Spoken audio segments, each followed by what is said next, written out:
My childhood best friend gave up his offer from a top university abroad for a scholarship student he liked. Half an hour before the submission deadline, his Instagram updated. In the soft glow of candlelight, he was gently placing a birthday crown on her head. The caption read, "Some choices are more important than your future." My best friend, Chloe, called me, "Lily, are you still going to help him submit his university application? You have 3 minutes left." I closed the page and watched the countdown. No, I'm not. This is it. I'm only paying for my own future.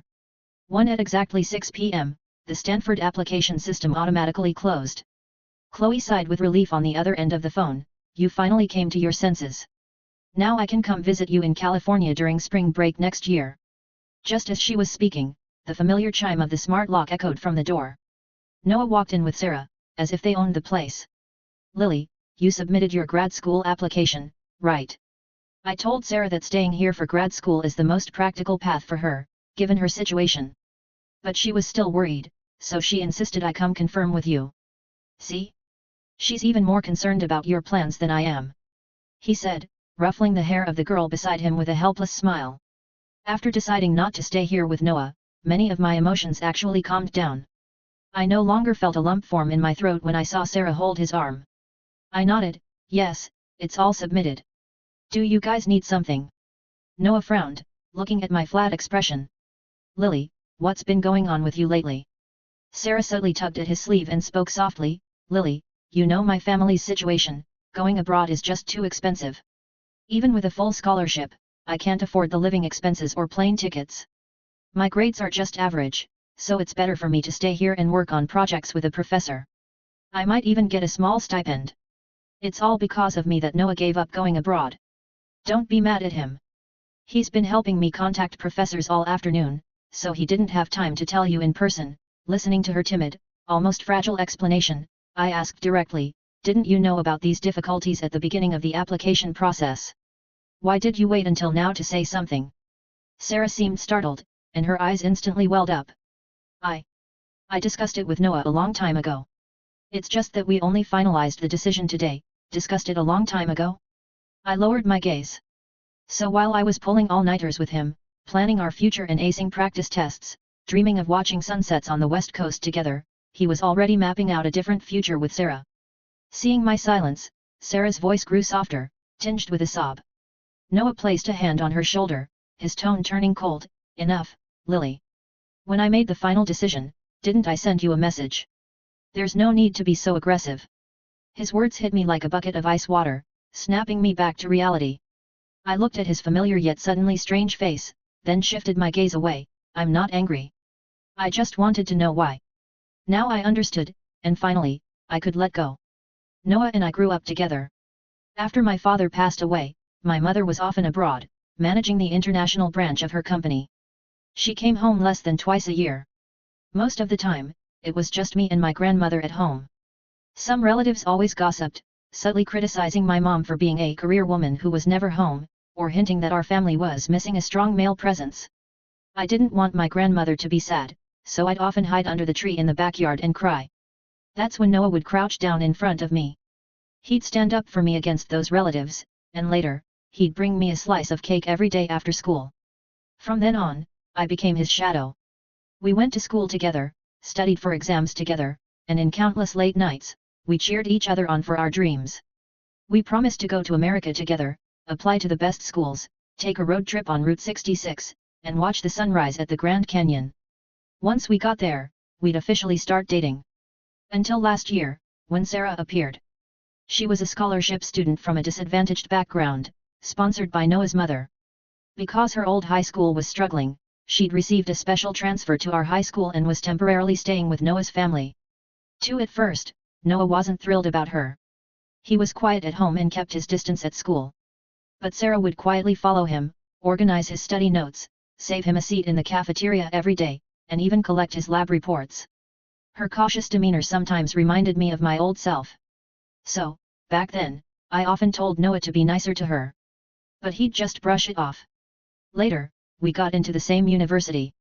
Sarah, wanting to be with him, applied to the sociology program, known for having the lowest admission requirements that year. Then one day, we went to the department office to submit some paperwork, and we saw Sarah alone in the corner of a lecture hall, discreetly wiping away tears during an English listening practice. Noah's expression at that moment was complicated. There was surprise, guilt, pity. Perhaps even a hint of an emotion I couldn't quite decipher. From then on, everything changed. He would cancel our weekend dates to help Sarah with her English. He would accompany her to her general education classes because Sarah's roommates were giving her a hard time. This afternoon, he texted me, saying he decided to give up going abroad and pursue his PhD here at home alongside Sarah.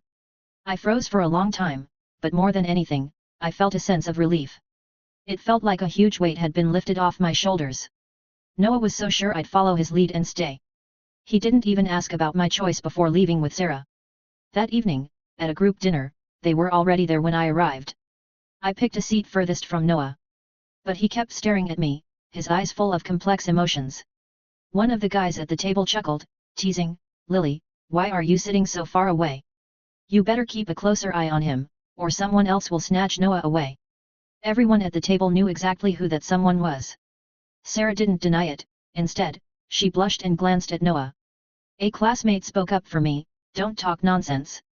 Didn't Noah and Lily promise to study abroad together?" Before I could speak, Sarah softly interjected, "Noah didn't accept the overseas offer. He was worried I wouldn't adjust well abroad, so he decided to stay here with me instead." There was a subtle, almost imperceptible hint of triumph in her voice. The table fell silent for a moment. Someone asked me, "Lily, really? You don't mind?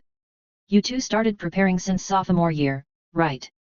I looked at Sarah's slightly upturned lips and calmly said, "No, I don't mind. Everyone has their own path to follow. Just like Noah chose Sarah. And I chose my own way." Halfway through dinner, I stepped out to take a call. When I returned, I found Noah and Sarah had moved to the seats next to me.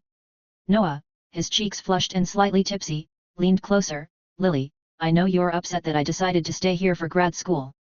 But you know Sarah's situation. Going abroad would be too much pressure for her. Staying here, she can continue receiving her scholarship, and also be close to her ailing mother. She's so soft-spoken and has never traveled far. You wouldn't want her to be alone abroad, right? Sarah said if you want to travel overseas, we can save up after graduation and go together. Don't be so stubborn, okay?" I pushed his leaning shoulder away. I said, "I'm not angry. But, isn't Sarah struggling with basic living expenses? How can she afford to plan an international trip?" Clatter, Sarah's glass clattered onto the table. She bit her lip, her eyes instantly red. "Lily, I know your family is well off, and you've always looked down on me. I plan to save up for the trip by working as a tutor, and I'll pay Noah back. Do only people like you have the right to see the world? Do people like me deserve to be stuck here forever? I don't steal or cheat. Every penny I earn is my own. Please stop talking down to me like that." The classmates started whispering, "Lily went a bit too far with that. She's capable, but sometimes she can be a bit overbearing. If it were me, I'd also choose someone gentle like Sarah." Sarah's tears began to fall. Noah's gaze turned completely cold. "Lily, apologize to Sarah." Chloe couldn't help but retort, "But wasn't she the one constantly crying about being poor?" Lily just asked a question, following her lead. Why should she apologize? She had 3 months of summer break. She could have interned or gone home to help her family. But now she's not working, she's not home, she's just following you around everywhere, and she's planning a trip? Who else would Lily be talking about? Sarah cried even harder. Watching the scene unfold, I just felt exhausted. I pulled Chloe up, ready to leave. Noah grabbed my wrist, his voice laced with anger. "Lily, apologize. Otherwise, you won't be coming on the graduation trip." My wrist was clutched so tightly it hurt. I pried his fingers open one by one, then looked up at him. "Noah, you and Sarah can go wherever you want. Please don't drag me into your affairs. And from now on, don't come looking for me again." With that, I turned and left. That night, Sarah posted on Instagram. The photo showed her and Noah at an amusement park. Caption: "Meeting you was the best luck." I glanced at it, feeling a strange calm. I continued packing my bags, preparing to vacation in the city where my mother lived and worked. After my plane landed, my phone was flooded with messages. All from Noah. "Lily, Sarah and I are planning a graduation trip to California.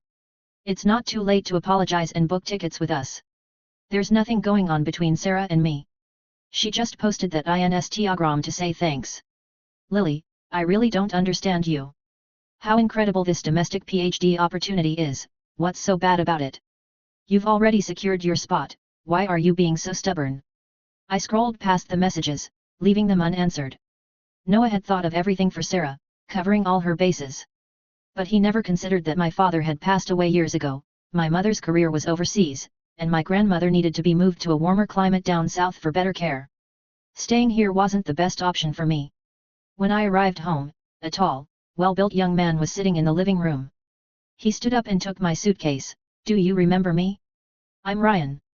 Ryan, the son of my mother's friend, 2 years older than me, was pursuing his PhD in California. Learning of my decision to go abroad, he'd made a special trip to help me get acquainted with everything beforehand. For 2 full weeks, Noah didn't contact me again.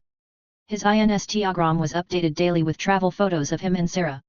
Meanwhile, with Ryan's help, I familiarized myself with the courses, found an apartment, and got used to life across the ocean. Only after all the paperwork was done did I return home again. This time, it was mainly to handle the sale of my old family home. My mom was worried, so she asked Ryan to come with me. As soon as we entered the neighborhood, we ran into Noah's mother, returning from grocery shopping. She warmly insisted we come over for dinner. Unable to refuse, and hearing that Noah and Sarah weren't home, we went upstairs. Noah's mother chattered as she cooked, Lily, that Noah, he's infuriating. He secretly turned down his overseas offer without telling anyone. I only found out when the university's confirmation email landed in my inbox. Thankfully, he said you also decided to stay, otherwise, I'd have given him an earful. When you two are doing your PhDs here, you'll have to help me keep an eye on him.